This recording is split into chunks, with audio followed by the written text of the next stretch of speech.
This budget hearing conducted by the Committee on Appropriations Adjudication now reconvenes discussions of the fiscal year 2018 executive budget request.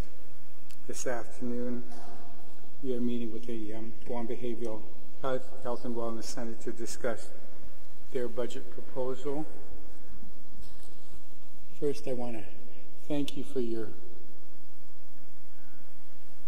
kind understanding in rescheduling when we had session and some other things that came up. All right.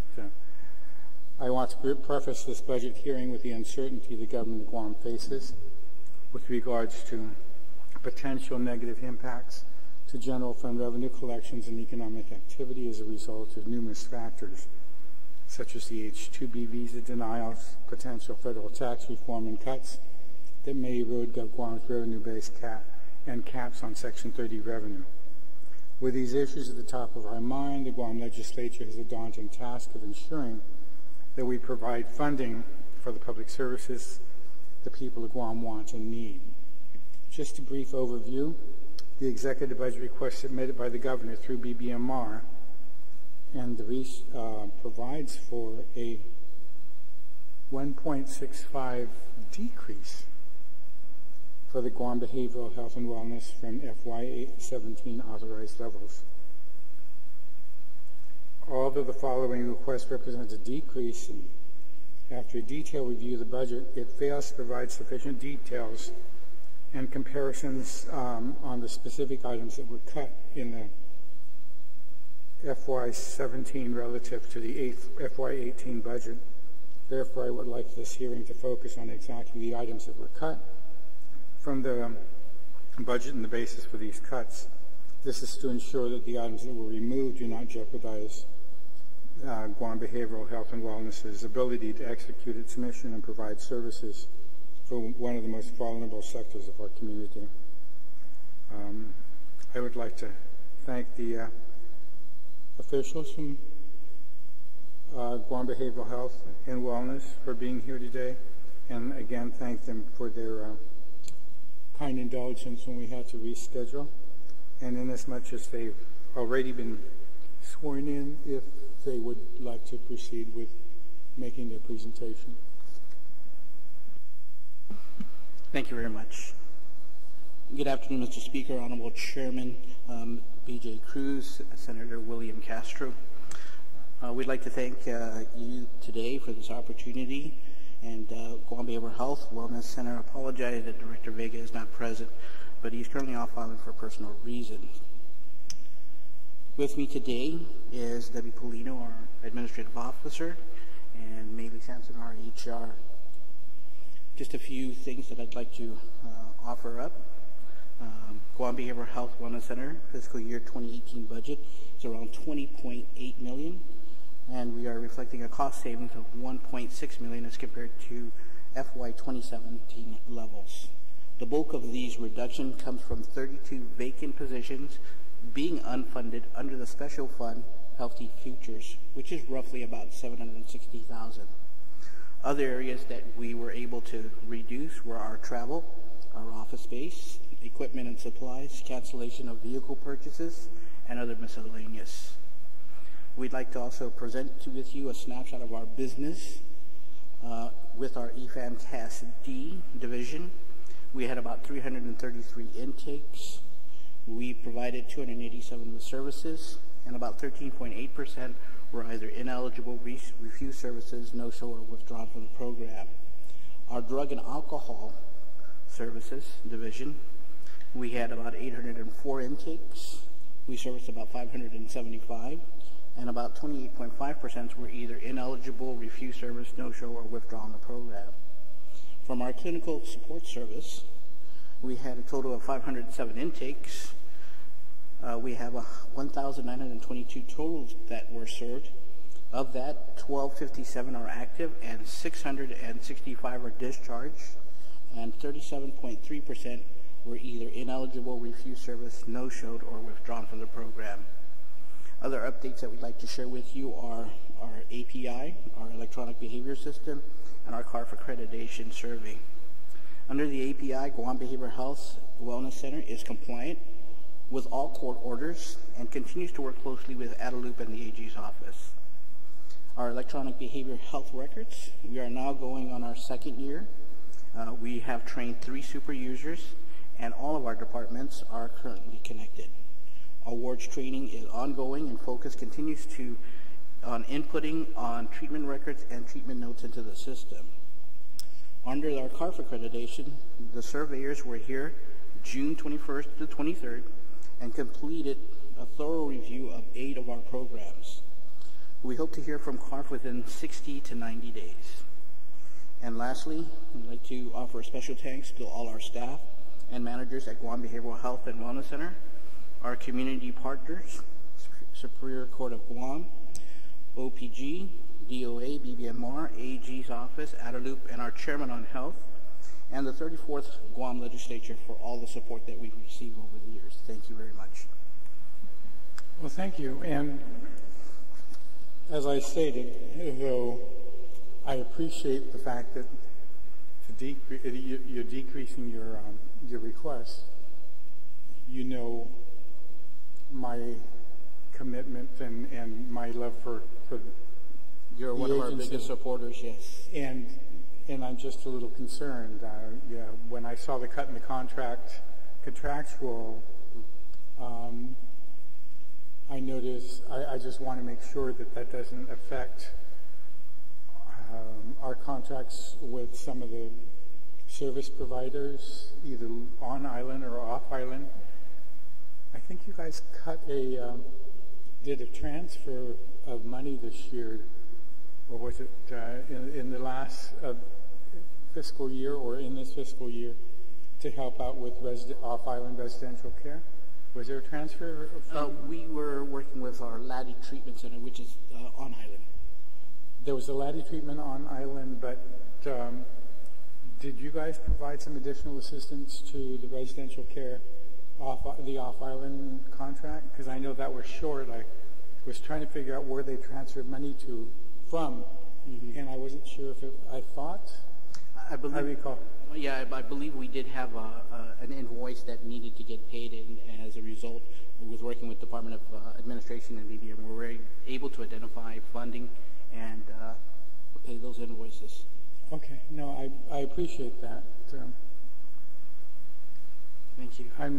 Those are my children. Our children, yeah. Yes, sir. Well, I sent them away, and they're still away, and well, we're working very closely. There's a possibility we might have 2 of them come back.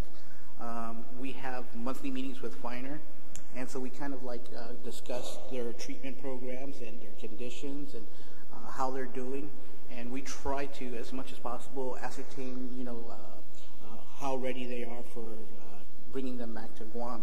And what we'd like to do is, based on that information, is kind of duplicate the same type of program so there's not such a traumatic experience when they transfer back to Guam. Okay, well, I appreciate that. And I also congratulate the department on the fact that you're still in compliance with the court order. Yes, sir. I've seen some of the filings which question it, and we haven't gotten an order back from the judge yet. Hopefully not finding us in contempt, but still, we have a lot of work ahead of us, and I just want to make sure that you have sufficient funds. Are all the local vendors or providers current in their payment? Yes, sir, they are. Okay. Yes, sir. Is there any request for additional amounts? I know I've received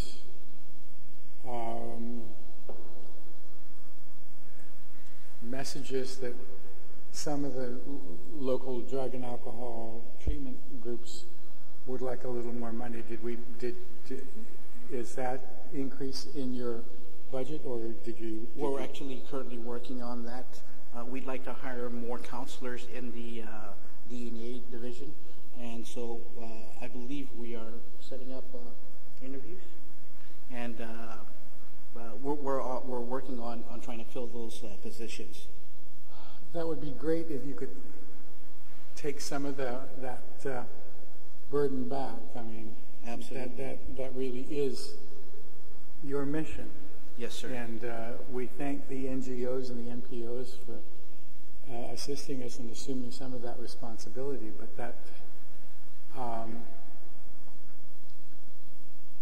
that's the reason for which we exist. Absolutely. And so if we could start thinking about reassuming that we've abdicated, I think it would behoove us, as long as it's cost savings and not going to cost us much more than what it is already. But there is a crying need for assistance out there in drug and alcohol, especially the drugs. Yes, sir. And if somehow we could address that, I would really appreciate that. I noticed that your vacancies had a lot of psychiatric nurses remaining vacant, and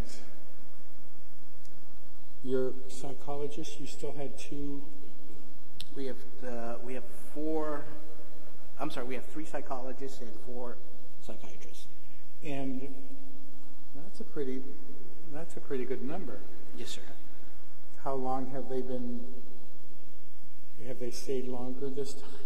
Well, our turnover is usually our one psychologist, Dr. Mary Ferguson, we just brought her aboard a few months ago, and she supervises the other 2 psychologists.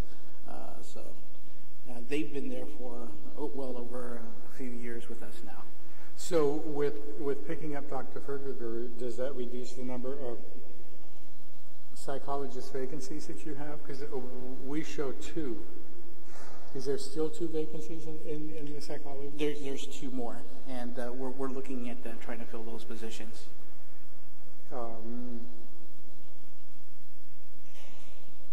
Okay.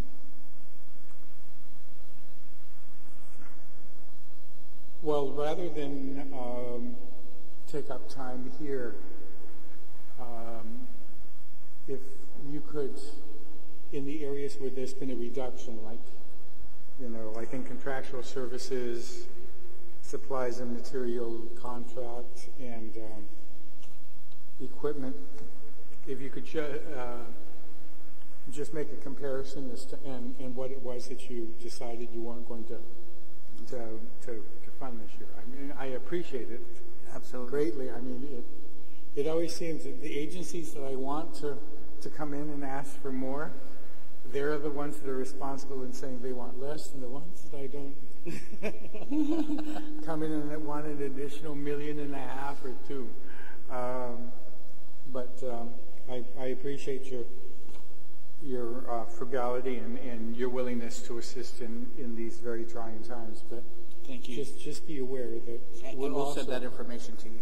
That we're very conscious about the importance of the agency, and we'd like to make sure that we do well. That you manage to fulfill that. On a non-budgetary question, what do we finally do with our fee schedule?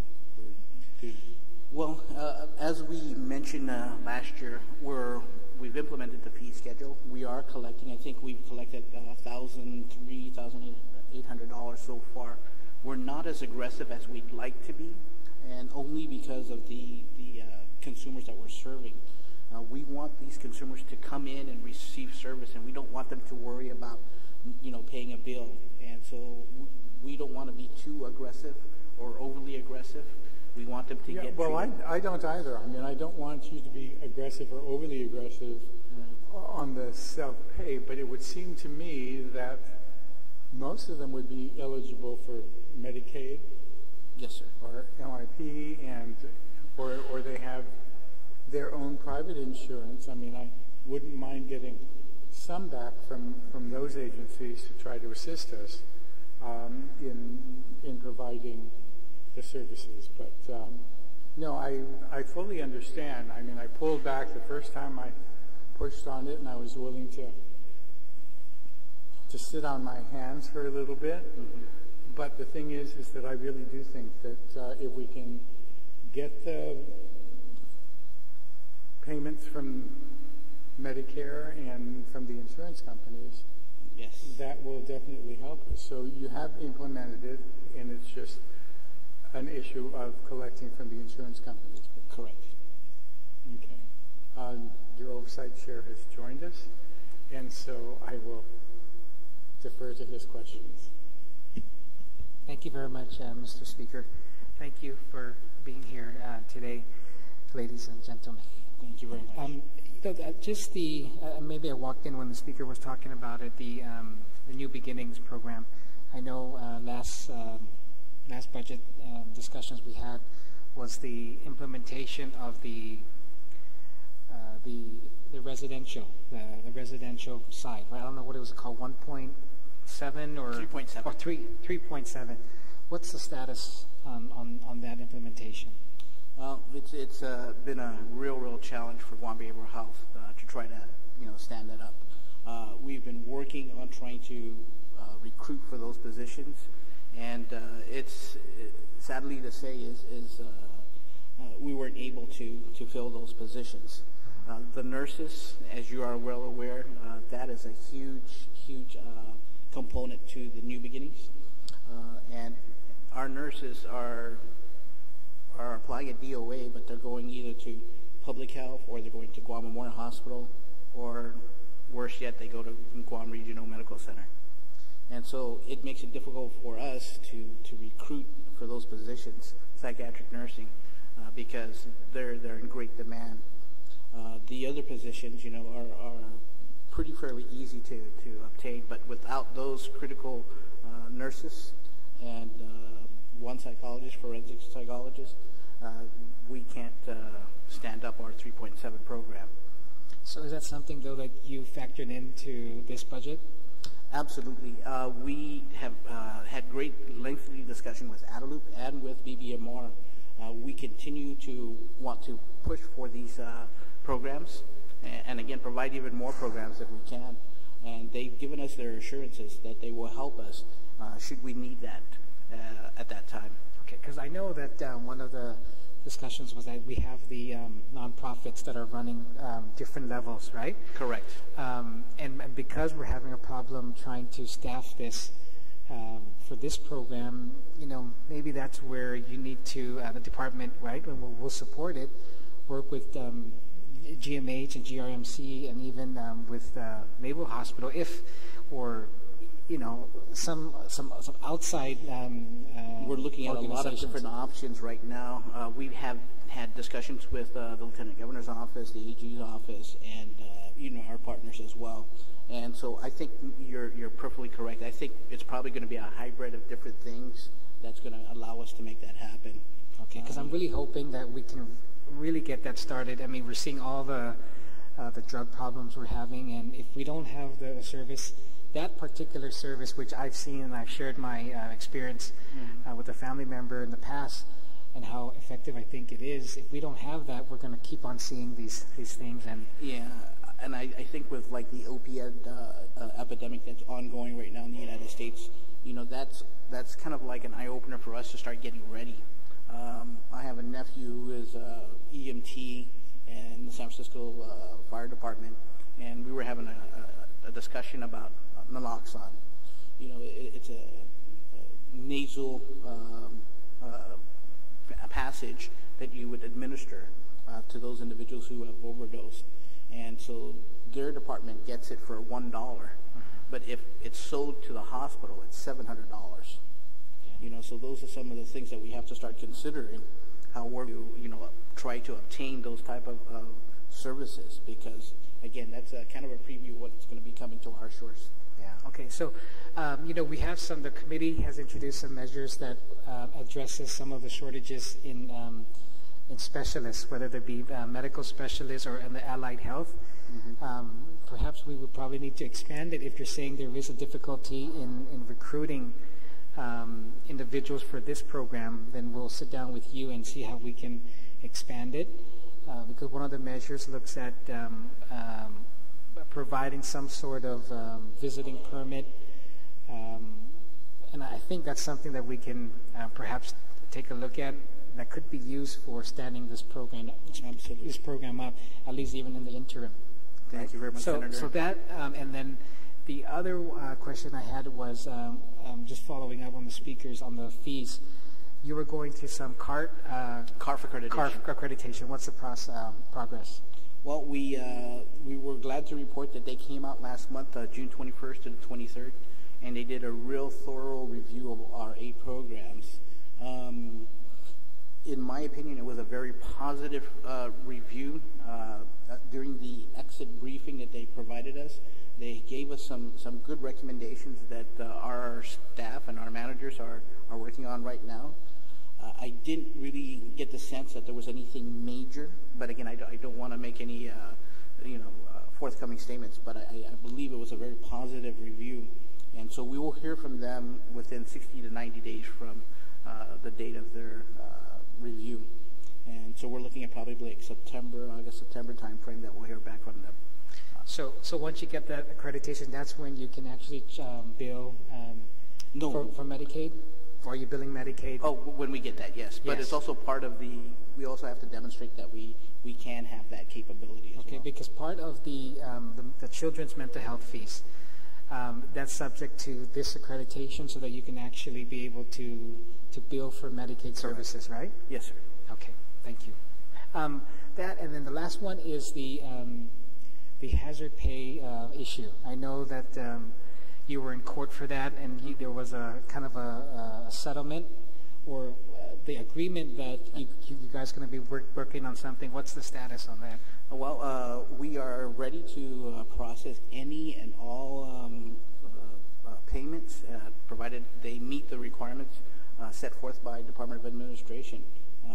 We will pay hazardous pay. And the last time we talked to Ray, I think it was in a hearing also, the funding wasn't the issue because you guys had set aside, had allocated funds for this. Is that correct? Yeah, we have that set aside. Plus, in addition, we also have our 15% reserve or 10% reserves. Okay, because that's a question that's being brought to us and asked, and so I just want to make sure we get that on the record. Yeah, we're prepared for it. Okay, thank you, sir. Thank you, Speaker. Thank you. And just as a follow-up on the New Beginnings, you said you need a forensic psychologist and a forensic psychiatrist and a psychiatric nurses. How about counselors or what other personnel do you need? Yes, there's a whole complement of individuals we need because that's going to be an intensive 6 to 8 week program that they will be staying in, 24-hour operation. So yes, that's an entire complement of staffing that we need to address. We're still pursuing it. We're still, trying to fill that gap in services. And as I mentioned, we got assurances from BBMR and Adelup that as soon as that we are able to make this a go, that will be there to support our efforts. And how many vacancies do you have in that area? In that area? Oh, yeah. The AI2. Or have you even started to fill them? I don't have that number right in front of me. You can send me a note of what it is that. Okay, I will do that. Because I've been pushing for that. You guys have suffered me ad nauseum about New Beginnings. Yes. So I won't belabor that today. Is that a question? Yeah. Sure. Thank you. Sorry. Prior obligations, right? I want to ask that, but also, are there any obligations now that the department's behind on, especially with the residential treatment fund? With the residential treatment fund, we are on track with it. We just got a court order to process invoices for Laddie Bridge, and so we're going to do that today and probably get it out, and so they'll get paid. But as you're aware, we don't have a contract with the bridge. We have a contract with Laddie Treatment Center. Mm-hmm. So with the court orders us, we will definitely comply. So with Laddie, they're up to date and we're up to date with the processing. Again, Guam Behavioral Health is a pass-through agency. Mm-hmm. That account belongs to the Department of Administration. We just get the invoices. We go through the invoices, process it, and then we package it and send it up to DOA for payment. And so, do you have any prior year? I saw in the... Oh, yes. Our government claims from last year, Senator, those are all paid. And we have 2 individuals right now on the books that we're working on. This is back pay from, GTA time, and one that came in under wrong classification. So we're working on trying to correct those 2 back pay issues. From... One was a GTA employee and then got transferred into Guam. And so there were some issues with that individual's pay, and so we're working on that one. Okay. Okay. Thank you. That was painless. Thank you very much. But no, really seriously, get back to us on that listing, because you're one agency that I don't want to shortchange on this one. So thank you very much for your willingness to be a team player and cut back. But if the court and the consumers are going to be hollering and screaming, your chairman and I will also be.